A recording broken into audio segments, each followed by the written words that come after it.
Hei, inilah kisah Rasulullah berdakwah di kalangan bangsa jin. Ayo kita cari tahu.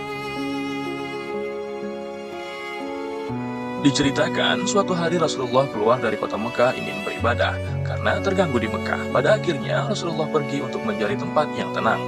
Pada saat itu, Rasulullah ditemani oleh Abdullah bin Mas'ud.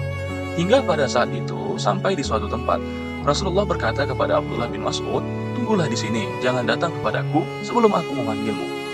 Setelah itu, Rasulullah membuat garis dengan tongkatnya dan memerintahkan Abdullah bin Mas'ud untuk tidak melewati garis ini.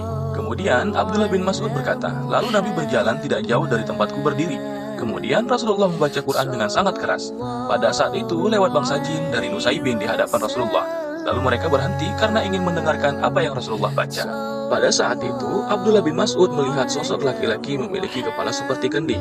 Karena khawatir, ia pun berdiri. Akan tetapi Rasulullah memberi isyarat untuk tetap duduk. Abdullah bin Mas'ud melihat banyaknya jin yang datang hingga ia tak bisa melihat Rasulullah karena ditutupi para laki-laki yang memiliki kepala seperti kendi dan berbadan tinggi besar. Setelah beberapa lama berselang, makhluk-makhluk itu pergi berkelompok-kelompok seperti awan yang berbondong-bondong. Tetapi masih tersisa sekelompok kecil dari mereka.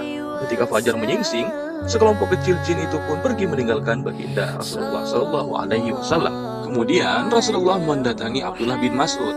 Pada saat itu Abdullah bin Mas'ud mengkhawatirkan Nabi, akan tetapi Rasulullah menyuruh tetap pada tempatnya.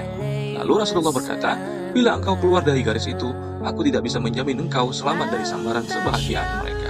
Dan itulah kisah Rasulullah mendakwahi jin Nusaybin.